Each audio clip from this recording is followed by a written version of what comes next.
MU kayaknya sudah nggak seriusin Liga Inggris ya bang ya, karena ngapain gitu loh, menang kalah tetap aja di papan bawah. Jadi MU sekarang fokus di Liga malam Jumat abangku, udah sampai semifinal, ngapain Liga Inggris, lepas aja Liga Inggrisnya. Makanya kalian jangan kaget kalau misalkan MU kalah 0-1 dari Wolves ya bangku ya, itu kekalahannya memang disengaja sama MU. Kan si Ruben Amorim sendiri yang bilang bakal fokus di Liga malam Jumat, dan di Liga Inggris nanti bakal mainin pemain-pemain muda. Tuh lihat aja yang main si Fredrickson, terus ada si Dorgu sama si Amas, pemain muda semua itu. Casemiro sama Maguire diistirahatkan abangku. Tuh kalian lihat tabel klasemennya aja, udah posisi MU nanggung banget abangku ya. Menang nggak naik, kalah juga nggak bakal turun. Jadi santai baik, lepas aja Liga Inggris ya, fokus Liga malam Jumat. Karena sehancur-hancurnya MU misal nih kalah terus ini di 5 pertandingan sisa, MU nggak akan degradasi abangku. Dan kalaupun MU menang terus nih di 5 pertandingan sisa, MU juga nggak bakal bisa naik sampai 5 besar kok. Jadi ingat, MU fokus di Liga malam Jumat. Jadi wajar kalau 0-1 dari Wolves ya bangku ya. Jadi sekarang kalian tinggal nikmatin aja lah ya lawak-lawakan MU di Liga Inggris di pertandingan sisa nih ya bangku ya. Gimana menurut kalian? Coba tulis di kolom komentar. Segitu dulu dari aku. Seperti biasa buat teman-teman yang belum follow aku, di follow dulu ya, dibaca di follow. Jangan nonton baik. Kata-kata untuk tim yang kalah malam hari ini, saya tidak ingin menyebut namanya, cukup inisialnya saja, MU. Dihina tidak tumbang, dipuji tidak layak bang. Remontadanya sekali, kalahnya berkali-kali.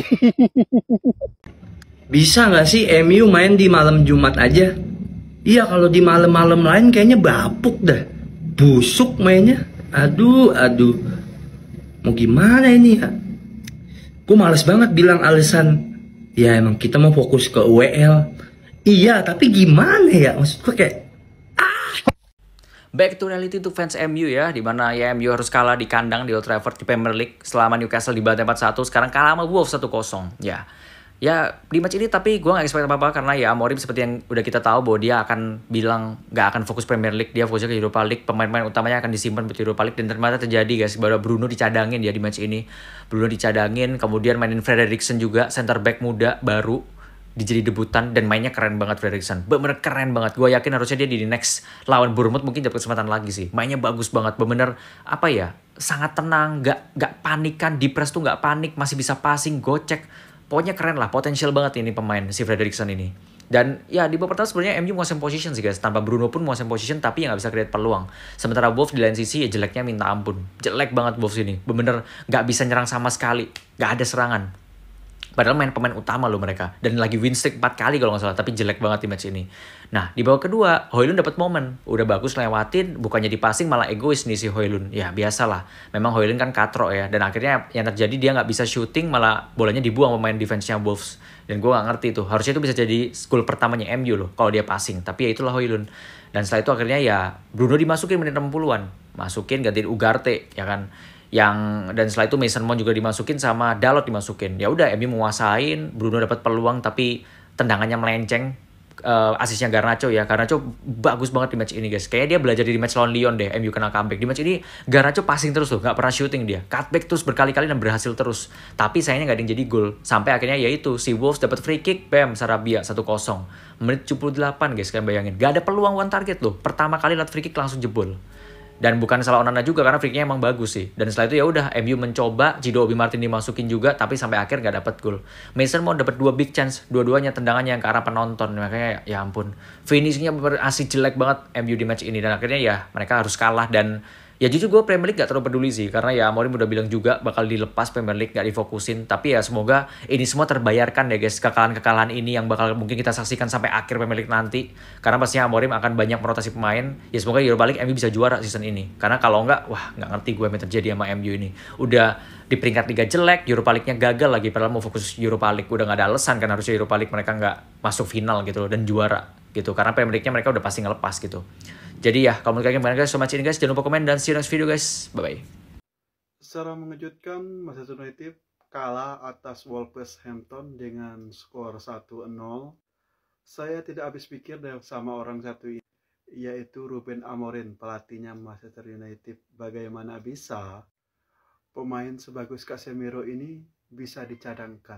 Padahal kita tahu sendiri yaitu Casemiro ini pada match sebelumnya dia berhasil mencetak 2 assist untuk kemenangan Manchester United.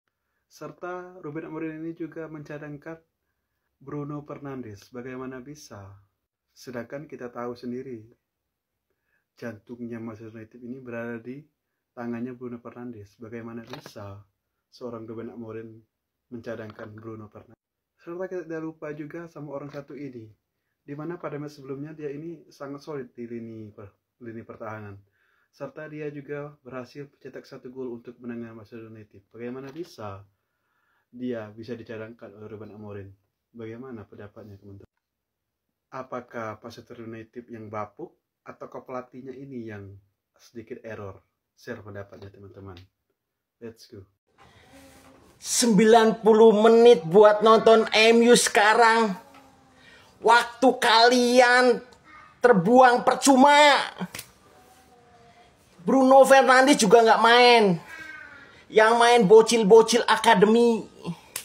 Itu si Holland itu ngapain ya, striker bego. Mending balik ke Italia. Kalau nggak ke Liga 2 aja. Nanti musim depan main bareng PSS Sleman dah. Blegok. Ya.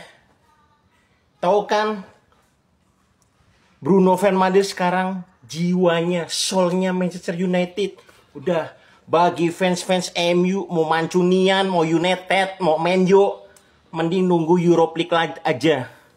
Insya Allah bakal ke final dan juara. Nggak usah ditonton Liga Inggris, mending tidur. Mending kalian malam live nyinyir-nyinyir, gibah-gibah, tuh lebih banyak view-nya malah. Nggak usah, MU nggak usah ditonton.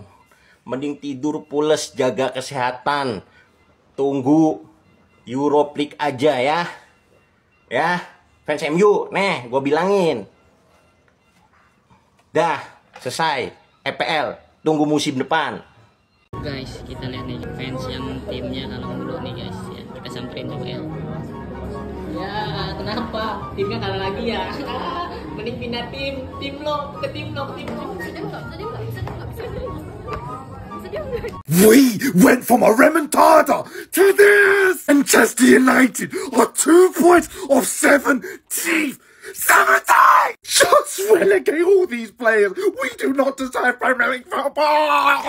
Wolves berhasil ngalahin MU 2 kali musim ini. Dan menurut gue, kekalahan malam ini adalah kekalahan yang cukup bikin gue kesel. Walaupun MU bermain dengan mostly pemain cadangan, tapi menurut gue MU mampu untuk mengontrol permainan malam ini sebenarnya. Despite kita kebobolan 1 gol, menurut gue defense MU malam ini tuh cukup baik. Dan sebenarnya koordinasi lini belakang MU tuh antara Lindelof, Mazraoui, dan pemain muda yang baru debut malam ini Fredrickson, terus habis itu Amas dan Dorgu, menurut gue cukup rapih. Tengah pun cukup solid menurut gue, duet antara si Ugarte dan Eriksen yang padahal tadi sebelum game saat gue ngelihat line up-nya gue cukup skeptis lah ya, gue cukup takut karena takut kejadian seperti Newcastle terulang gitu, dimana lini tengahnya tuh boncos abis-abisan digempur sama lini tengah Newcastle. Tetapi sebenarnya ternyata malam ini Ugarte dan Eriksen mampu menampilkan permainan yang berbeda dan mampu mengontrol lini tengah dari Wolves. Tapi kalau udah lini belakangnya oke, tengahnya oke, problem MU memang selalu soal scoring. Padahal malam ini menurut gue Garnacho bermain jauh lebih baik dan jauh lebih tidak egois seperti sebelum-sebelumnya gitu loh. Menurut gue Garnacho malam ini banyak sekali berusaha untuk crossing, banyak sekali crossing yang menurut gue cakep, banyak sekali supply bola ke teman-temannya dan ke Højlund, tetapi namun apa daya tidak terjadi apa-apa. Ditambah menurut gue poin lainnya adalah malam ini Bruno masuk di babak kedua dan gue bisa melihat jika Bruno tidak bermain untuk tim ini, gue melihat kurangnya atau minimnya kreativitas di lini tengah nih. Dan gak tahu kenapa ya, kalau Bruno gak main tuh gue bisa merasa sepak bola tidak seindah itu gitu loh. Especially MU ya, maksudnya MU tuh tidak seindah itu permainannya. So gue bisa lihat dari pertandingan malam ini sebelum Mount dan Bruno masuk, gue bisa melihat kreativitasnya tuh hanya bersumber dari Eriksen ataupun drive-drive dari Garnacho gitu loh. Karena Mainu pun kalau tidak ada tandemnya menurut gue dia belum bisa menjadi sumber kreativitas dari Manchester United. So ini jelas PR yang cukup penting banget buat Amorim dan manajemen untuk mencari pelapis dari Bruno Fernandes nih. Karena jujur gue gak kebayang kalau ke depannya atau musim depan MU harus mengistirahatkan Bruno atau Bruno amit-amit cedera. Dan kenapa gue ngerasa kekalahan malam ini annoying banget, karena sebenarnya menurut gue Wolves tuh tidak terlalu mengancam Manchester United cara permainannya.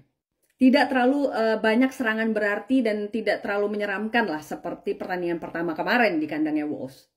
Tetapi Wolves mendapatkan free kick dari jatuhnya si Cunha dan mampu dimanfaatkan sama si Sarabia dengan free kick yang menurut gue cakep banget sih emang. So dari kekalahan ini MU masih di peringkat 14 dan MU masih punya PR besar untuk tidak degradasi guys. So menurut kalian gimana pendapat kalian untuk pertandingan malam ini versus Wolves?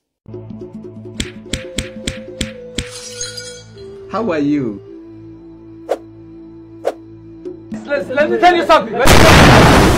Manchester United lagi-lagi kalah dengan pemain muda.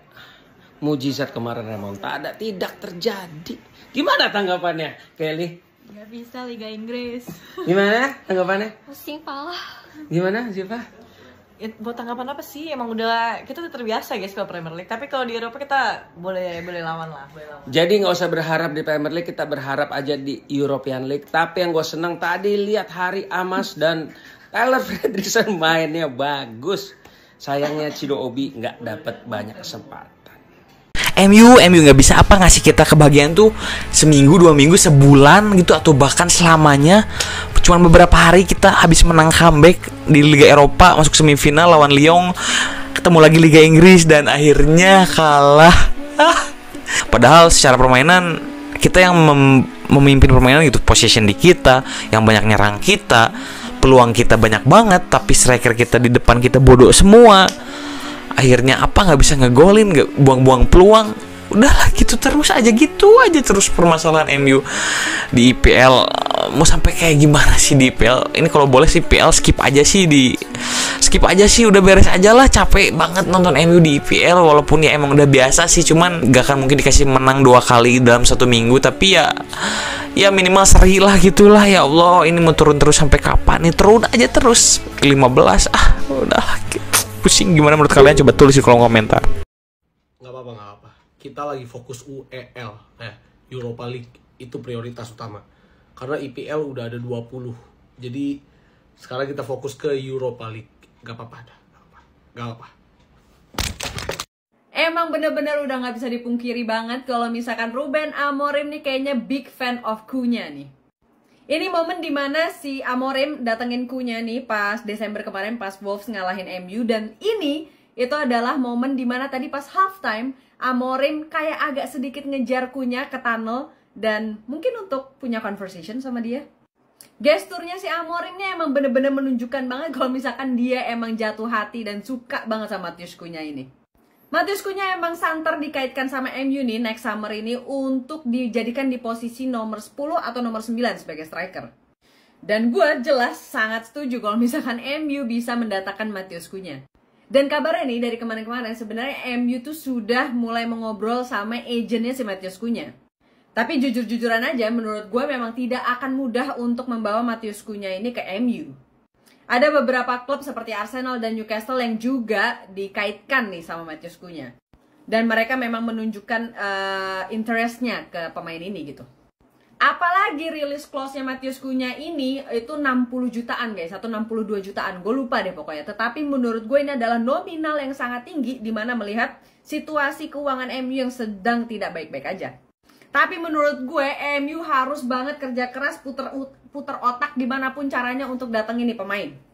Dan gue rasa kalau misalkan MU datengin Cunha nih mungkin diproyeksikan menurut gue dia akan lebih bermain sebagai nomor 10. Dan gak kebayang aja kalau misalkan tiba-tiba kita juga beli Cunha, abis itu beli satu striker yang mungkin Gyökeres atau Osimhen, that definitely bakal improve lini serang dari MU.